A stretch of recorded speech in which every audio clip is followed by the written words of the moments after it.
오늘의 말씀 에스겔서 40장의 말씀입니다. 에스겔서 전체는 전체 5개의 큰 부분으로 나뉘어집니다. 그래서 오늘 40장부터 48장까지는 5번째 제5부로 구분하고 있습니다. 5부 전체는 이제 에스겔서의 백미라고 할 수가 있습니다. 장차 임하게 될 메시아, 그 메시아 왕국의 축복에 관한 예언입니다. 이 맥락 속에서 오늘 40장부터 다시 회복될 새 성전은 어떠한 구조, 어떠한 모양으로 되어 있는지, 그 성전에 임할 여호와의 영광은 얼마나 위대한 것인지 그 계시를 우리에게 주고 있습니다. 1절부터 4절까지 서론인데요. 이스라엘 그 회복을 이제 암시하고 또 내포하고 있는 이 새 성전에 대한 환상의 시작입니다. 새로운 성전이 주어질 것이다. 예루살렘의 그 사람이 지은 성전은 무너졌지만 하나님께서 영적인 새 성전을 주실 것이다 하는 내용입니다. 1절의 말씀을 보도록 하겠습니다. 우리가 사로잡힌 지 25째 해 성이 함락된 후 14째 해 첫째 달 10째 날에 곧 그 날에 여호와의 권능이 내게 임하여 나를 데리고 이스라엘 땅으로 가시되 하였습니다. 우리가 사로잡힌 지 25째 해라고 했습니다. 이 성경은 그냥 하늘에서 뚝 떨어진 말씀이 아니지요.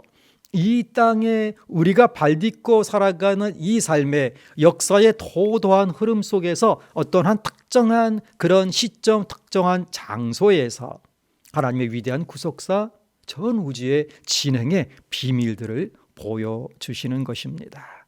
반드시 역사와 관련된 단서를 잡을 수 있도록 오늘 본문에서 우리에게 그 특정 시점을, 이 계시가 주어진 특정 시점을 가르쳐 주시고 계시는 것이죠. 그래서 뜬구름 잡는 것이 아니고 당시의 시대 상황, 또 시대가 지나면서 믿음이 더욱더 약해지는 시대인 것 같지만 하나님께서 우리에게 주신 보편적인 도구, 보편적 은혜, 즉 학문과 과학의 발달로 말미암아서 이것을 사악하게 쓰면 믿음에서 더욱 벗어나게 되지만 믿음을 위하여 사용하게 될 때는 더욱 심오한 하나님의 진리를 깨달을 수 있는 은혜의 방편으로 사용되기도 하는 것입니다.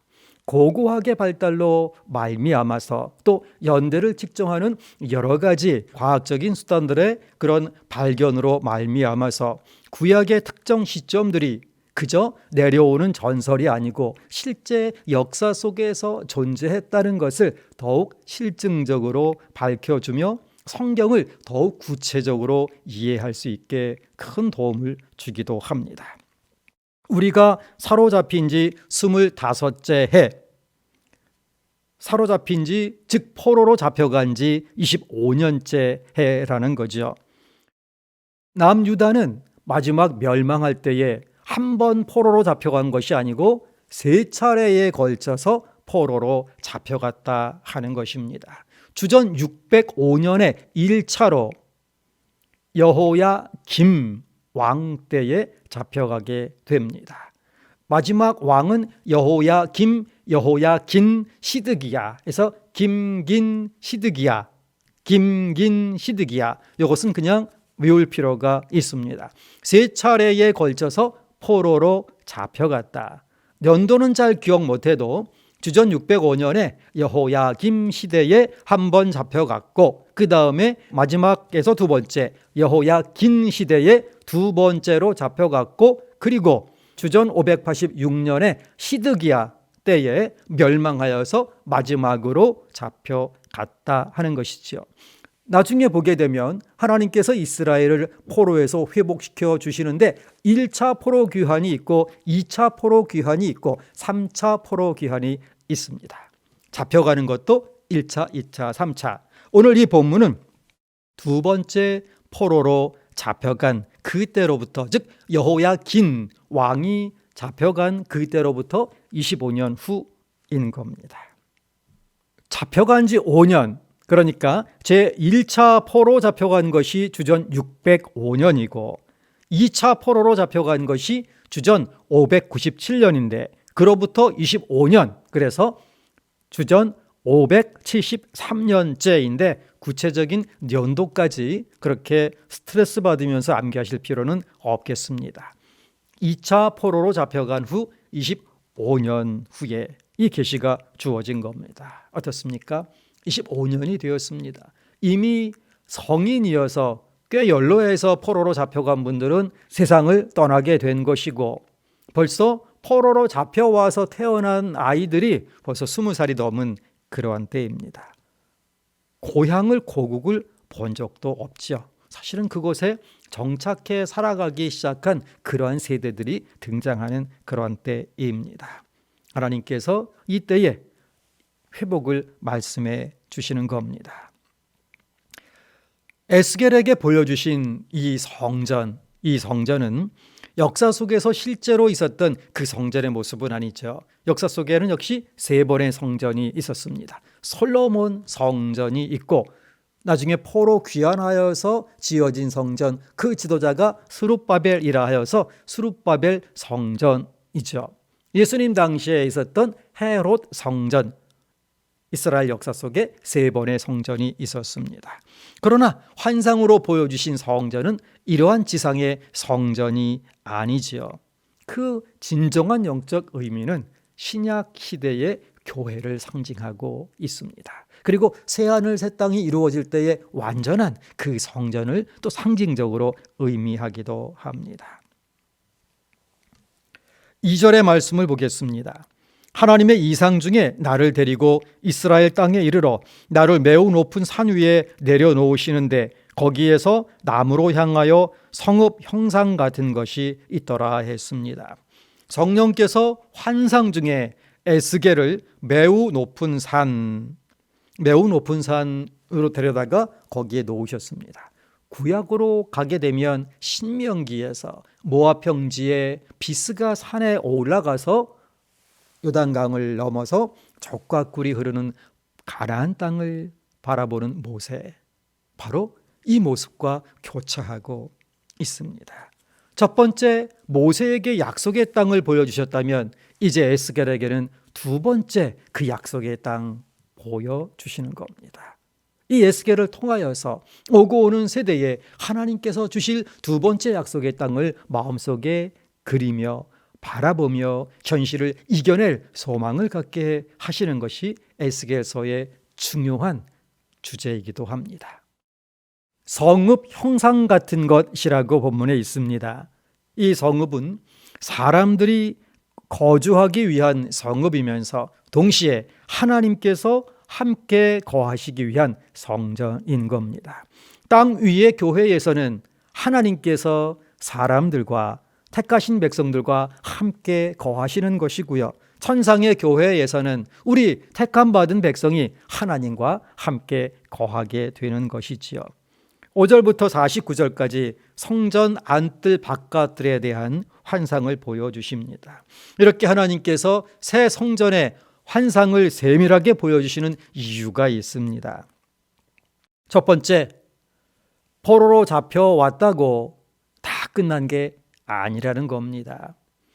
그 멸망의 때에 고통당했던 그 고통을 아직도 가슴에 품고 살아가는 백성들, 또 많은 이들이 세상을 떠나고 젊은 세대가 등장하였지만 그렇게 이곳에서 그저 포로로서 그냥 남의 나라에서 종살이 하듯 하면서 그렇게 영원히 가는 것 절대 아니라는 거지요. 하나님께서 반드시 회복시켜 주신다는 소망을 주십니다.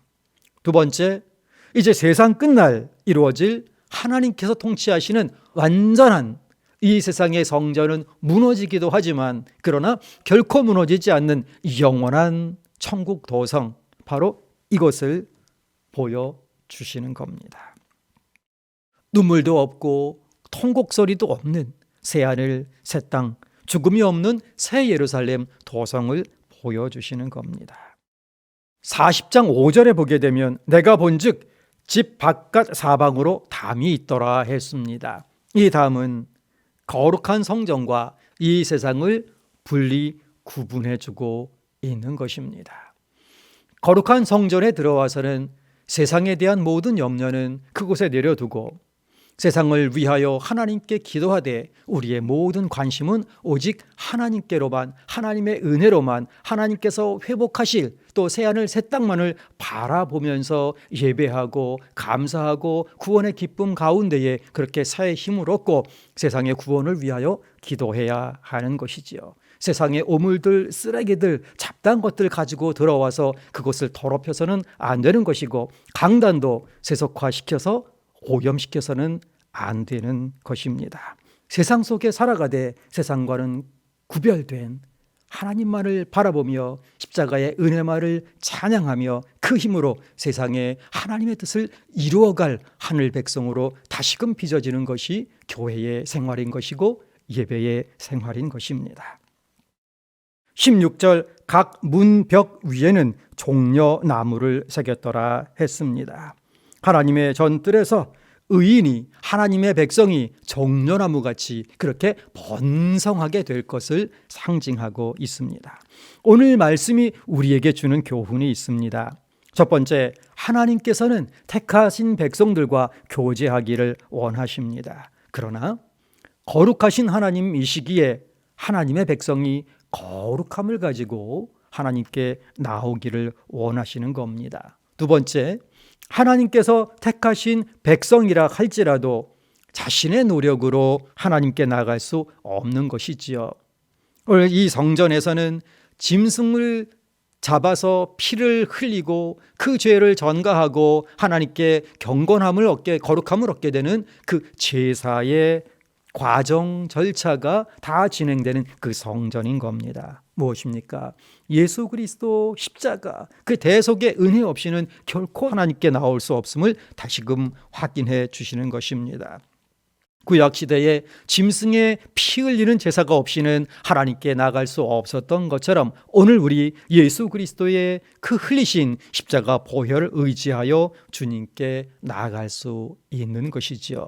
이 은혜 다시 한번 하나님께 감사하는 겁니다. 세 번째 교훈을 봅니다. 에스겔서는 구약 포로기에 기록되어 있습니다. 솔로몬 성전이 무너지고 다윗 왕조는 멸망하였지요.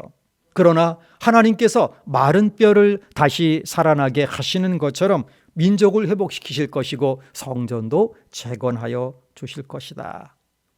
이 약속의 말씀은 포로 귀환하여 성전을 재건함으로 1차적으로 이루어졌습니다. 그러나 이 예언이 가르치고 있는 진정한 지점은 예수 그리스도께서 이 땅에 오셔서 성육신 하셔서 하나님의 나라를 도래하게 하시고 예수 십자가에서 죽으심으로 인류 구속을 위한 그 제사를 단번에 드리심으로 완결하여 주신, 그리하여서 그리스도의 보혈로 그 거룩한 나라의 성전에 참여할 하나님의 백성 만드시고 교회를 만드시는 그 때에 온전하게 이루어진 겁니다. 그리고 완전한 성취는 주님 재림하셔서 완성시키실 새하늘 새 땅에 있는 것이지요. 그때까지 우리는 그리스도께서 이루신 거룩한 성전, 십자가 보혈로 이루신 거룩한 성전 교회에 참여하여서 십자가 은혜 의지하여서 주님 나라 이루시는 그 성역에 참여하는 거룩한 성도가 되는 것입니다. 이것이 에스겔서 오늘 본문이 우리에게 주시는 교훈인 겁니다. 하나님의 백성, 거룩한 무리 성도는 오직 믿음으로 진리의 기둥과 터 위에 세워진 교회의 일원, 하나님의 거룩한 성전에 들어갈 자격을 얻은 하나님의 백성이 되었습니다. 주님 재림하실 때에 완성된 하나님 나라에서 그 기쁨의 자리에 참여하여 그리스도와 동거하는 기쁨을 맛보게 될 것입니다. 그때까지 하나님께서 우리에게 허락하신 이 영적인 성전 교회 공동체 안에서 구원을 기뻐하며 하나님 나라 이루시는데 쓰임 받는 것이 성도의 본분 신분인 것입니다. 그러므로 오늘 우리도 이 험악한 세태 속에서 오직 주님의 재림으로 완성될 그 새 성전을 바라보면서 새하늘 새 땅을 바라보면서 맡겨주신 각자의 직분에 충성을 다하는 겁니다. 베드로후서 3장 13절 말씀으로 새벽 강단을 마칩니다. 우리는 그의 약속대로 의가 있는 곳인 새하늘과 새 땅을 바라보도다. 아멘. 기도하겠습니다. 거룩하신 하나님 아버지, 감사합니다. 예수 그리스도의 십자가 보혈로 이루신 그 구원, 그 은혜에 의하여 저희를 새 성전 교회에 들여보내 주시고 함께 손잡고 그렇게 주님 나라 이뤄가게 하신 은혜 감사합니다. 오늘도 그 은혜 안에 감사하며 말씀과 기도 가운데 고람되어 하나님 조은전에서 교회의 완전한 회복을 위하여 쓰임받을 수 있도록 주님께서 저희를 붙들어 주옵시고 하나님의 양떼들 이 성역 힘있게 감당할 수 있도록 영육간에 강건하게 하시는 복을 내려 주옵소서. 각 가정마다 하나님께서 친히 앞길을 인도하여 주시옵시고 하나님의 은혜로 말미암아 새힘 얻어서 힘있게 주신 사명들 감당케 하여 주시옵소서. 이 나라와 이 민족 불쌍히 여겨 주시옵시고 아버지 하나님, 복음화된 통일조국의 나라로 나아갈 수 있도록 오늘도 굳건하게 저희를 붙들어 주시옵소서. 각 가정마다 우리의 자녀들 그 앞길을 열어 주옵시고 신년도에 계획하고 있는 양떼들의 계획마다 거룩하신 하나님께서 친히 모든 내용들을 하감하여 주시옵시고 하나님의 거룩하신 뜻을 따라 온전하게 이루어지도록 하나님의 도우심, 하나님의 은혜 베풀어 주시옵소서. 거룩하신 하나님, 정말로 서울교회 신속하게 완전하게 회복되어 하나님 그동안 피눈물 흘려 헌신한 이 성도들의 그 헌신이 아름다운 열매 맺으며 하나님의 영광을 위하여 우리의 모든 열정과 역량이 쓰임받을 수 있도록 신속한 회복의 은혜 허락하여 주옵소서. 오늘도 원로 목사님 강건케 하여 주옵시고 환우들의 가정마다 그리스도의 피 묻은 손으로 어루만져 주시고 싸매 주시고 고쳐 주시고 일으켜 주시는 은혜 또한 허락하여 주옵소서. 오늘 하나님 조은전에서 주님 오시는 그날 저희가 맛볼 그 놀라운 기쁨을 마음속에 그리면서 믿음으로 오늘 현실을 당당하게 이겨내며 승리하는 하루 되도록 성도들의 모든 삶의 자리 함께하여 주시며 인도하여 주시며 영광받아 주옵소서. 감사드리오며 예수 그리스도의 이름으로 기도하옵나이다. 아멘. 하늘에 계신 우리 아버지, 아버지의 이름을 거룩하게 하시며 아버지의 나라가 오게 하시며 아버지의 뜻이 하늘에서와 같이 땅에서도 이루어지게 하소서. 오늘 우리에게 일용할 양식을 주시고 우리가 우리에게 잘못한 사람을 용서하여 준 것 같이 우리 죄를 용서하여 주시고 우리를 시험에 빠지지 않게 하시고 악에서 구하소서. 나라와 권능과 영광이 영원히 아버지의 것입니다. 아멘.